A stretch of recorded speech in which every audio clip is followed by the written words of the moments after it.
Yung Coach DC, po ako na yung admission. Hello, Jay. Thank you, Jay, ha. Thank you, thank you.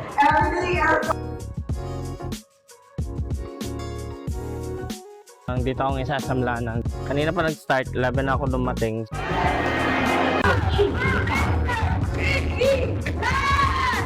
Great, from a place of happiness.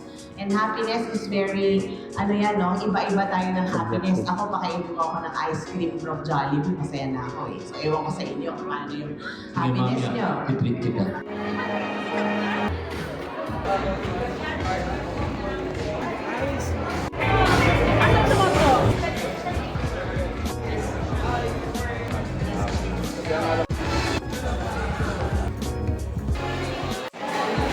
Meron siyang topic. So, ang ginagawa, every 10 minutes, nag-change kami ng seat, tapos nagdi-discuss ng topic, nag-share ng idea, kumukuha din ng insight sa iba.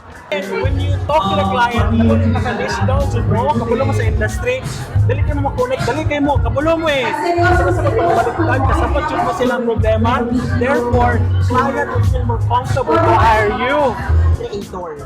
Ay ako is influencer ka naman, Bisaya ka ng gina-story na apply, ako mga influencer, ang content creators ka na nagawa, mga Contents, oo. mga na ka nang mag-usay scenario. So mo na ang mga Tagalog na ano. More on sa influence ka.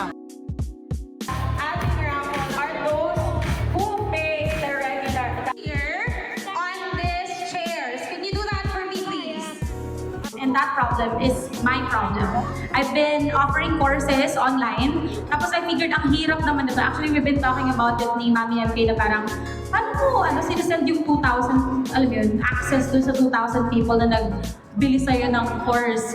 And then Mami MK was sharing with me na parang, well, may VA akong hinire, tapos siya yung nagsasend ng email, tapos we'll just have to tell them na they have to wait for about a week so that they can receive yung access dun sa course. And I was like, ang hirap, no? Ang hirap maging course creator sa Pilipinas kasi walang automated system. So for me, my motivation back then was, what if i-solve ko yung sarili kong problema? Why not I create my own payment platform, SaaS, that's connected to what automate, your business, so that when somebody pays, even if you're sleeping, this is send sa kanilang access.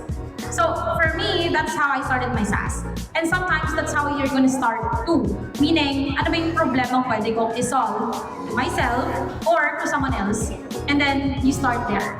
Kasi most common misconception is I wanna start SaaS, tapos parang they're all over the place. Parang they wanted to offer everything and that's not how you start. Ayun. So anyway, magiging client na pala namin si Sir Chinky Tan. Oo nga eh.